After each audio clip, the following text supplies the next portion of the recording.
I think the president should be elected by the people on the basis of one man, one vote. And having elected the president on the basis of one man, one vote, the president must be entitled to choose his cabinet from the most intelligent people in the country, not necessarily those who have been elected. Because you see, an election does not necessarily throw up intelligent people. Often it throws up a man with a big mouth. I thought you all were going to say yes, one is speaking to me. But that's all right. So that if our country is to be run properly, we must use our best brains. How are we going to use our best brains unless a president elected by and responsible to the people, see the connection, has the power to nominate, select his cabinet. Having selected his cabinet, the president now formulates his policy for the year. But in order to implement that policy, he must go to the parliament for monies to implement. But the parliament he's going to is not the present one we have. The parliament he's going to is a unicameral government. That has also been said here. We are too small a country to have a Senate. And in fact, the Senate was only introduced into the Constitution because we were following the British pattern. They had a House of Lords, so we must have a mini House of Lords. They serve no purpose, really. If the senators want to represent the people, let them be responsible to the people. To whom are they responsible right now? To the president? No. Those who are nominated by the PNM are responsible to the PNM. And those who are appointed by the PP government are responsible to the PP government. So already there is a duplication. The 9 others that are appointed by the president is responsible to nobody. So we do not need a bicameral government, we need a unicameral government. But a unicameral government of a different kind. A unicameral government that is made up of about 100 members. Already we have 74. So 100 members, but 100 members elected on the basis of proportional representation. Now I've heard a friend of mine across there talk about the complications of proportional representation. I suggest the simplest form of proportional representation, which is if we have an electorate of 800,000 persons and a parliament of 100, then any person getting 8,000 or more votes is entitled to a seat in the parliament. It's the simplest form of PRL. We don't have to go through the second preference votes and all that sort of thing. What is going to be the result of this? What is going to happen? That kind of voting is going to break the historical pattern of racial voting that has plagued this country for decades.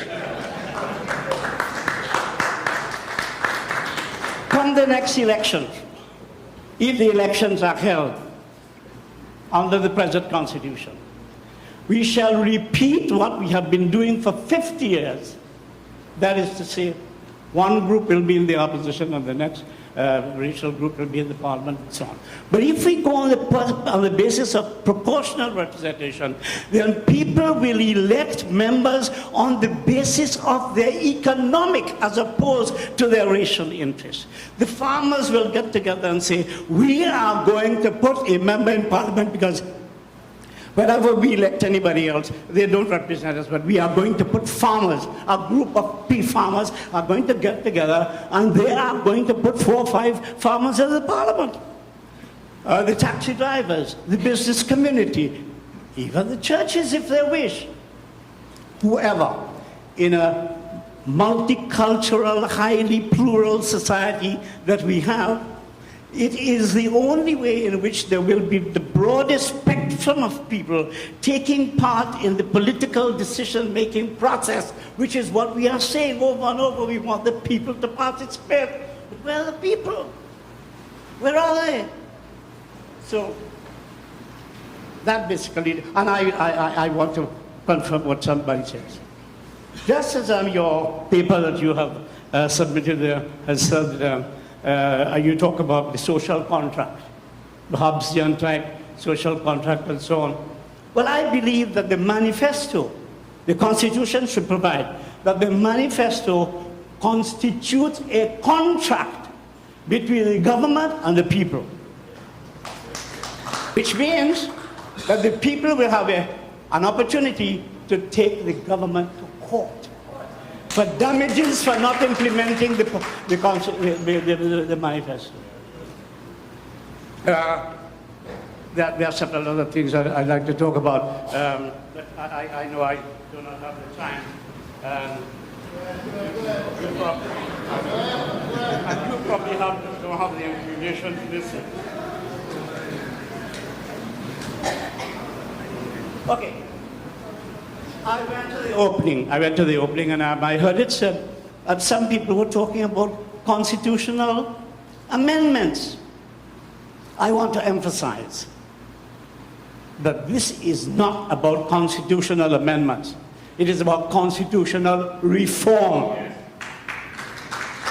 And constitutional reform is a completely different thing from constitutional amendments. For example, if you're going to change the structure of the parliament, I think chapter 3, chapter 4 will be totally irrelevant. It won't exist. You can't amend that. That has to be replaced. It has to be reformed. So I also agreed with my brother here about local government. Local government being reformed. I was going to ask you whether we have local government elections after reform. But you didn't answer the first one. I don't expect you to answer the second one. So, Mr. Chairman, there are lots, I have to say. A lot of what has been said today, you notice what is happening? What is happening is that people are getting up and representing their interest, what they are feeling about themselves, and they want to see a remedy in the Constitution to the interest of their problem. Therefore, whoever, I think the first gentleman said, process. The Constitution will succeed depending on the process. We've had constitutional reform before, they've all failed because the process was wrong. And the process, you rightly say, is to draft a constitution and throw it before a taxi driver and throw it before a farmer from Barrackpore and say, comment on that. He cannot comment on that. In fact, the process has been wrong. And what kind of process do you need to really get the people involved? I hear so much talk about the people. I don't see the people. I don't see the people. In order to have the people participate in this Constitution, you must go and find out what their problems are.